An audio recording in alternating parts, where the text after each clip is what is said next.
అన్న సినిమా అయితే నాకు చాలా అంటే చాలా బాగా నచ్చింది అన్న. ఇది ఒక డిఫరెంట్ స్టోరీ అనమాట. అంటే స్టోరీ కూడా చాలా విచిత్రంగా అనిపించింది. అంటే ఇన్కమ్ ట్యాక్స్ వాళ్ళకి, పోలీస్ వాళ్ళకి, రైడ్ చేసే వాళ్ళకి ఎంత గవర్నమెంట్తో ఎంత సపోర్ట్ ఉంటుంది, ఎంత పవర్ ఉంటుంది అనేది నాకు ఈ సినిమా చూసి అర్థమైంది. అంటే ఒక నిజాయితీ గల ఇన్కమ్ ట్యాక్స్ ఆఫీసర్ ఎలా ఉంటాడు అనేది సినిమాలో చాలా అంటే చాలా డిఫరెంట్గా చూపించారనమాట. నెక్స్ట్ ఇంకోటి వచ్చేసి హీరోయిన్ అన్న. ఈ సినిమాకి నిజంగా హీరోయిన్ అయితే మామూలుగా కాదు. హీరోయిన్ చాలా అంటే చాలా డబల్ ప్లస్ పాయింట్ అయ్యింది. ఆ హీరోయిన్ అందం కానీ, ఆమె చేసే డ్యాన్స్ కానీ, ఆమె డైలాగ్స్ కానీ చూస్తుంటే అసలు మామూలుగా లేదు. నిజంగా చెప్పాలంటే కత్తిలా ఉందన్న హీరోయిన్ కూడా. స్టోరీ కూడా హరిశంకర్ గారు స్టోరీ రీమేక్ అన్నా కానీ మీరు ఇది కానీ రీమేక్ లాగా చూస్తే మాత్రం మీరు డిసప్పాయింట్ అవుతారు. అసలు ఇది రీమేకే కాదు, ఇది ఒక డిఫరెంట్ స్టోరీ. ఇది ఒక మన తెలుగు స్టోరీ అనుకొని చూడండి, మీ అందరికి చాలా బాగా నచ్చుతుంది. క్లైమాక్స్లో ఫైటింగ్ ఉంటుంది అన్న, మామూలు ఫైటింగ్ కాదు. ఇంకా ఇంటర్వెల్ అంటారా, అంటే ఎవరైనా ఇంటర్వెల్ ముందు ట్విస్ట్ ఎక్స్పెక్ట్ చేస్తారు, కానీ ఈ సినిమాలో ఏంటంటే ఇంటర్వెల్ తర్వాత ట్విస్ట్ ఉందన్నమాట. ఇంకోటి వచ్చేసి ఈ సినిమాలో ఒక కొత్త మెంబర్ ఉన్నారు, మన అందరికి తెలిసిన మెంబరే, చాలా చాలా తెలిసిన మెంబరే. ఈ సినిమాలో గెస్ట్ అపియరెన్స్ అనేది కూడా ఉంది అనమాట. అక్కడైతే అసలు అరుస్తా మామూలుగా అరుపులు కాదు, చాలా అంటే చాలా బాగా అనిపించింది అన్న నాకైతే సినిమా. Thank you.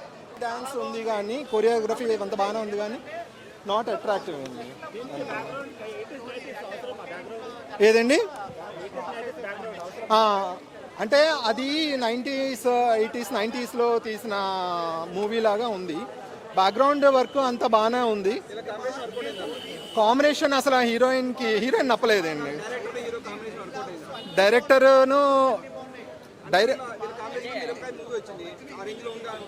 ఇది ఎక్స్పెక్టేషన్ ఎక్కువైపోయింది. హరీష్ శంకర్ గారును ఇంత మాస్ మహారాజా కీను ఫుల్ ఎంటర్టైనింగ్గా ఉంటుంది అనుకున్నాము. ఏదండి షాక్ అని చెప్పలేము, వన్ టైం వాచ్ అంతే. రెండోసారి అట్రాక్టివ్గా మళ్ళీ తీసుకొని వెళ్ళిపోదాము.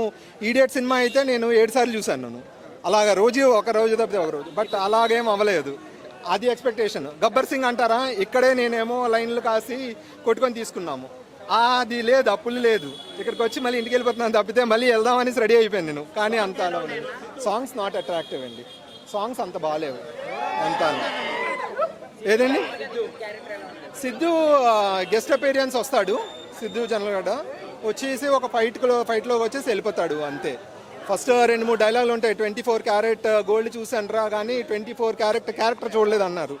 వావ్, ఈ సినిమా అంతా ఇలాగే కంటిన్యూ అవుతుంది అనుకున్నాం కానీ అది ఏదండి గోల్డ్ అనేసి చెప్పలేము, but not to the expectations. Interview bang లేదు.